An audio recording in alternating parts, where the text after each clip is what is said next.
Saudara-saudaraku, para pemirsa di seluruh penjuru tanah air, semoga panjang umur, sehat lahir batin, dan selalu berkah.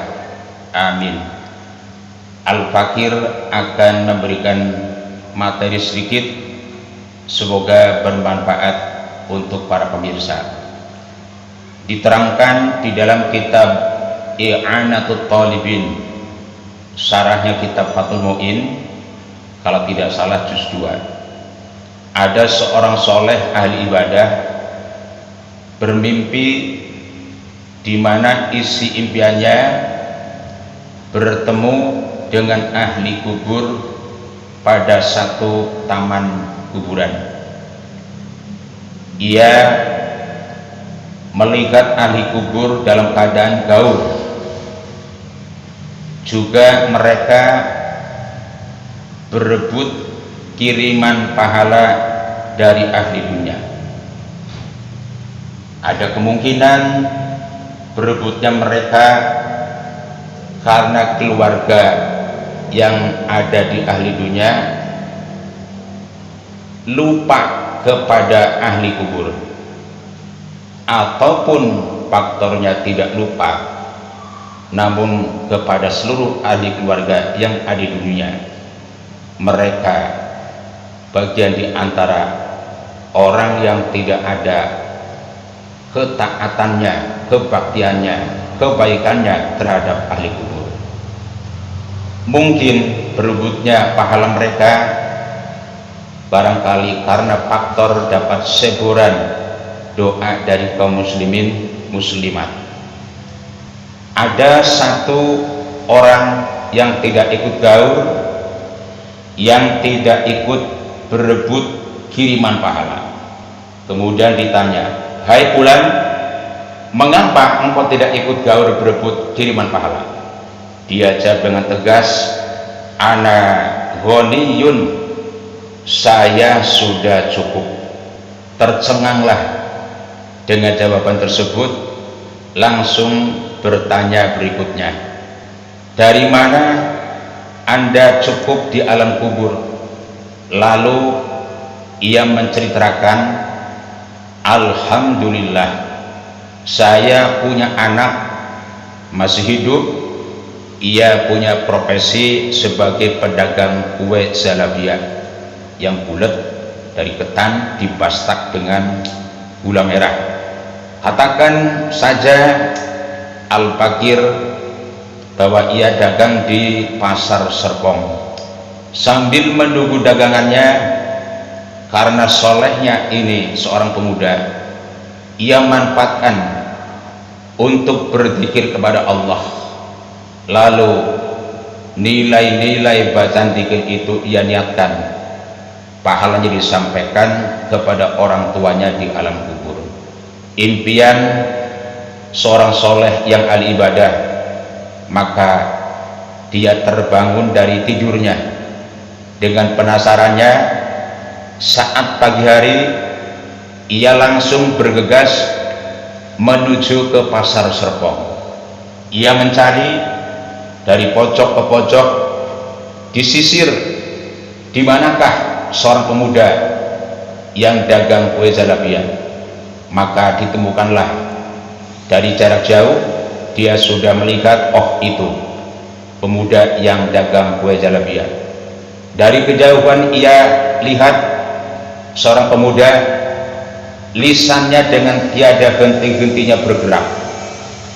Maka ia akhirnya mendekat, terus mendekat hingga sampai ketemu dengan seorang pemuda.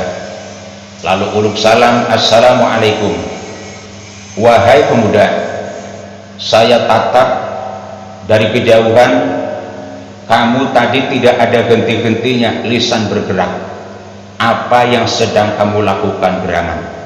Maka seorang pemuda tukang kue zalabiyah ini menceritakan, "Wahai bapak, alhamdulillah, saat saya berdagang sambil menunggu para pelanggan, dengan kosongnya saya manfaatkan waktu untuk berzikir kepada Allah. Ada kalanya saya baca Al-Quran, ada kalanya saya baca salawat kepada baginda Nabi Muhammad sallallahu alaihi wasallam. Ya, mungkin saya baca sallallahu ala Muhammad, sallallahu ala Muhammad, sallallahu ala Muhammad, begitulah seterusnya. Di mana bacaan salawatku saya niatkan dan saya kirimkan dan saya hadiahkan kepada orang tuaku yang sudah meninggal di alam kubur. Subhanallah, kata orang soleh. Dari peristiwa inilah orang soleh yang ahli ibadah, bahwa impian yang telah ia jumpai dalam tidur telah dibuktikan dengan penasarannya, maka ia telah yakin adanya satu tuntunan syariat Islam, bahwa di dalam Islam mengenal istilah yang dinamakan tawassul, mengenal istilah yang dinamakan kirim hadiah puji kepada almarhum dan almarhumah. Itu adanya. Dalam hal ini pula al-fakir untuk berurun keyakinan bahwa siapa di antara umat Islam dalam hal kaitannya tawassul, dalam hal kaitannya kirim hadiah orang hidup terhadap orang yang sudah meninggal, tentu jangan ragu itu adalah sampai kepada ahli kubur. Al-Fakir sedikit akan memberikan beberapa di antara contoh, di mana contoh ini pun sudah menjadi tuntunan di dalam Islam serta mentradisi dan membudaya. Mari kita lihat di dalam kehidupan umat Islam ada istilah yang dikenal badal haji. Orang yang melaksanakan ibadah haji, namun ibadah yang ia lakukan sesungguhnya bukan untuk dirinya, tapi ia menggantikan hajinya orang yang telah meninggal dan ada di alam kubur. Itulah yang dikenal dengan istilah badal haji, dan itu pahala hajinya sampai kepada mayit yang ada di dalam kubur. Ada lagi diantaranya seperti syariat korban dan akikah. Korban dan akikah yang kita ketahui mungkin syariat perintah sunnah bagi orang yang hidup, namun bagaimana hukumnya apabila korban dan akikah ini diperuntukkan pahalanya bagi orang yang sudah meninggal? Imam Syafi'i di dalam satu madhabnya, keterangannya, pendapatnya memang bersifat tafsil. Kalau memang mayit saat hidupnya berwasiat untuk akikah dan korban, maka telah ada tuntunannya dan ahli warisnya untuk melaksanakannya. Namun selain Imam Syafi'i, imam yang lain mutlak tentang hukum sunnahnya. Sama juga mayit saat hidup sebelum meninggal dia berwasiat untuk korban atau akikah atau tidak berwasiat, tetap dianjurkan bagi keluarga yang masih hidup untuk melaksanakan korban dan akikah apabila punya keluasan rezeki. Nah, ini bagian di antara sampainya pahala korban dan akikah untuk mayit yang ada dalam kuburan.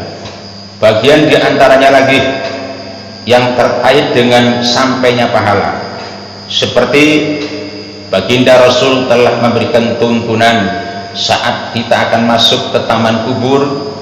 Baginda Rasul memerintahkan untuk uluk salam kepada ahli kubur dengan ucapan Assalamualaikum ya ahlal kubur, antum lana salafun wa inna insyaallah bikumul lahiqun. Salam yang terucap oleh orang yang hidup tentu memohonkan keselamatan, kesejahteraan terhadap sekalian ahli kubur, dan ini pun diantaranya sampai. Akan Aba bawakan bagaimana baginda Rasul pada suatu ketika berjalan melintas kubur dan baginda Rasul mendengar jeritan ahli kubur karena mendapat siksaan. Akhirnya baginda Rasul mendekat sampai di tempat suara jeritan kubur, maka baginda mengambil satu tangkai pohon dan ia tancapkan di atas kuburannya. Maka saat itu ahli kubur yang tadinya menjerit jadi diam, yang mungkin karena manfaat daripada tancapan batang pohon yang ia tancapkan di atas kubur. Dari apa yang telah Rasul lakukan, maka dilihat dari aspek kajian ilmu fikih, sunnah hukumnya untuk menanam pohon di atas kuburan bagi ahli keluarga yang masih hidup, dengan dinyatakan pohon yang ditanam di atas kuburan tentu diperuntukkan, diniatkan untuk mayit yang ada di dalam kuburan, karena tanaman yang ditanam perhelai satu daun dari seluruh daun yang ada pada pohon itu dapat merahmati kepada mayit yang ada di dalam kubur.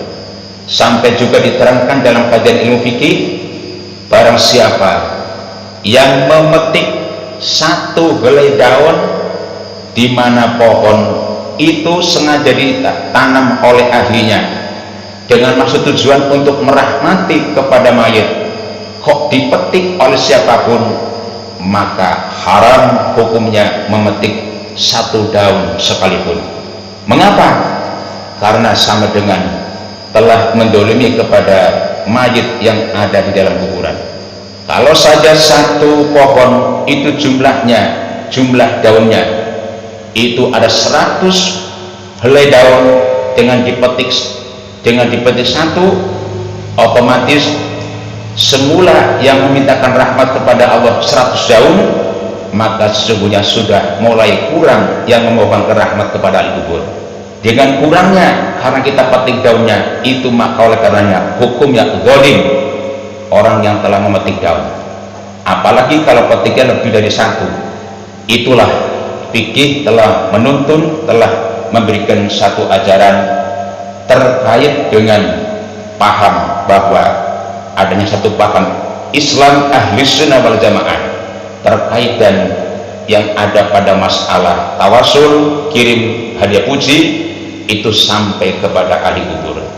Para pemirsa dirahmati Allah subhanahu wa ta'ala, Al-Fakir akan mengaitkan sabda baginda Nabi kita Muhammad, Allahumma sholli wa sallim wa barik alaih, sab'un tajri lil abdi wa huwa fi qabrihi, yang artinya ada 7 amal yang ketika dilakukan semasa hidupnya, maka 7 amal ini akan mengalir pahalanya, ngocor pahalanya kepada dia setelah mati ada di alam kubur.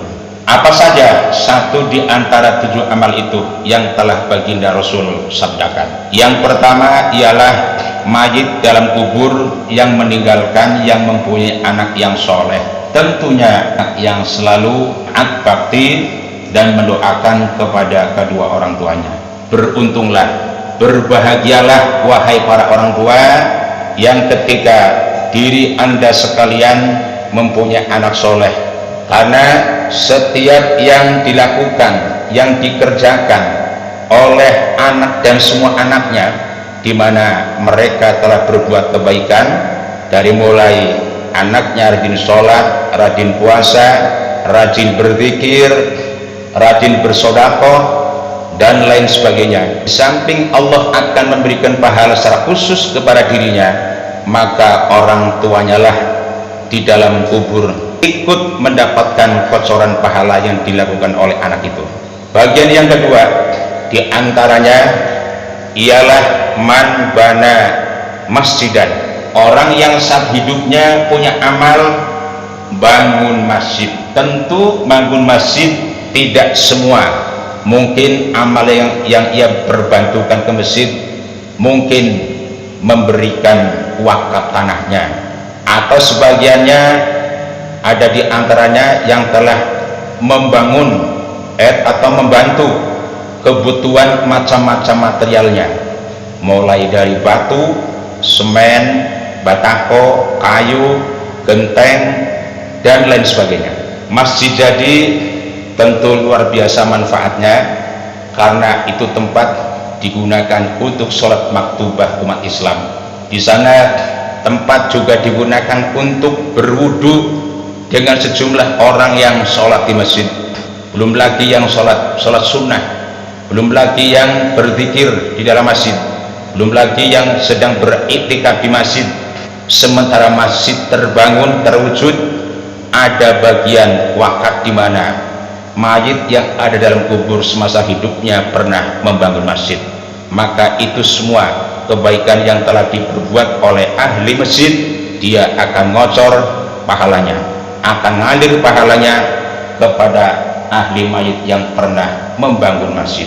Di antaranya lagi amal yang ngocor pahalanya kepada mayit dalam kubur ialah man warrosa mushafan, ialah orang yang semasa hidupnya pernah mewakafkan mushaf, yakni Al-Quranul Karim. Saat Al-Quran tentu dibaca oleh siapapun, sementara Quran yang dibaca adalah wakaf mayit yang sudah di alam kubur.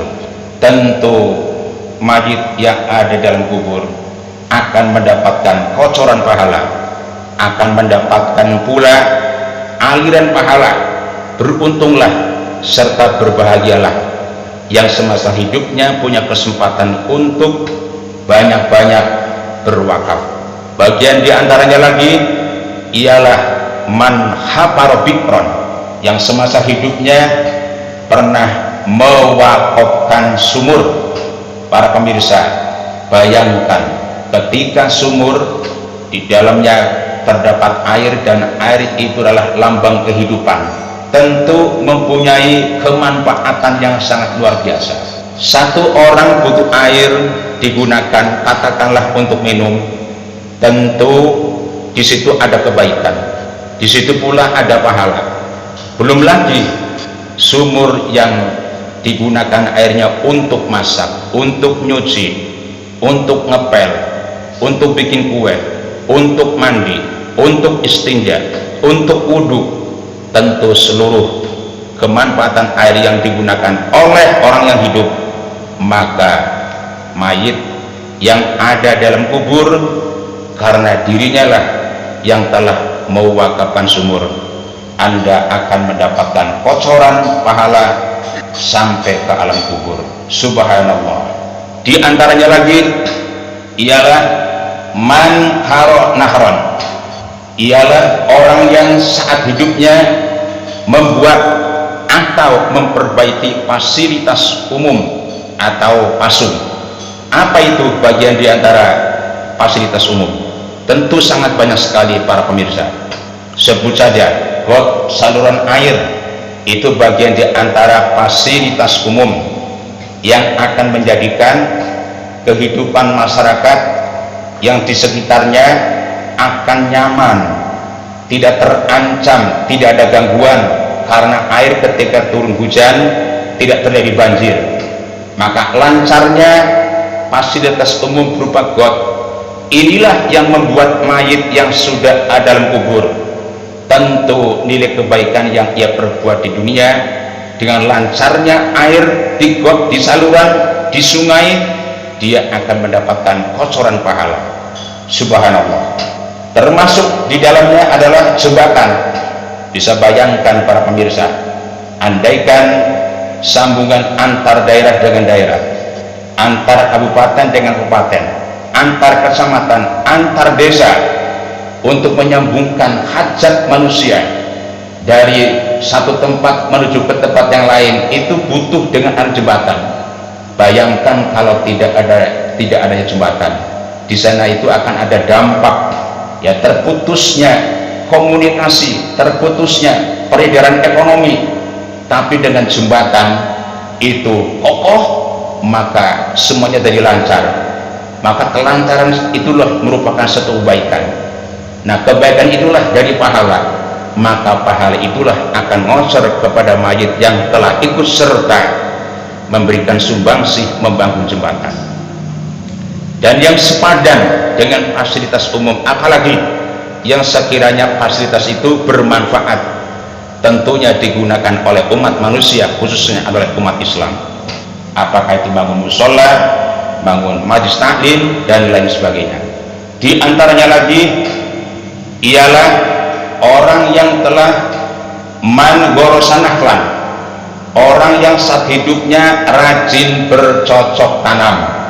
Dia menanam rambutan, dia menanam dukuh, dia menanam kelapa, dia menanam pisang, dia menanam jeruk, dia menanam,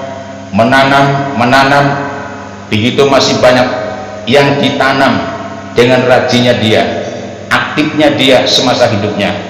Di sanalah para pemirsa sekalian, rambutan berbuah, dukuh berbuah, begitu pula pohon yang lainnya berbuah. Subhanallah, berapa banyak buah yang dinikmati oleh orang yang hidup, sesudahnya dijual, yang manfaatnya untuk kesejahteraan keluarga, juga nilai yang dimakan.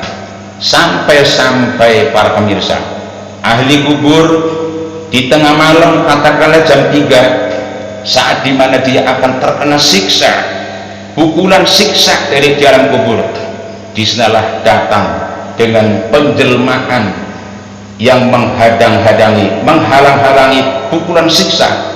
Seraya mayit ahli kubur bertanya, siapakah Anda? Saya adalah amalmu. Amal yang mana itu? Anda telah menanam rambutan, saatnya sekarang sedang lebat, merah, dan sekarang sedang gaur, kampret-kampret makhluk Allah yang sedang makan rambutan Anda. Maka ini dinilai makhluk Allah yang semula lapar, maka jadi kenyang. Engkaulah, hai mayit ahli kubur, yang telah mengenyangkan dia, dan engkau pula lah hukumnya telah bersedekah kepada makhluk Allah yang lapar, dan inilah pahalanya datang untuk membela engkau. Subhanallah. Itulah bagian-bagian diantaranya. Apalagi bagian diantaranya, bagian diantara amal yang akan ngocor pahalanya ke alam kubur, ialah bagian diantara siapa yang saat hidupnya membangun pondok pesantren atau fasilitas pendidikan agama, terutama pondok pesantren. Man bana ma'hadan. Para pemirsa, bayangkan, pondok pesantren itu adalah sawah. Sawah tentunya punya fungsi adalah untuk menanam. Di pesantrenlah di mana umat manusia telah menitipkan putra-putrinya ditanam di sana, lalu putra-putrinya diurus oleh para guru-gurunya, ustadznya, ustadzatnya, kiainya.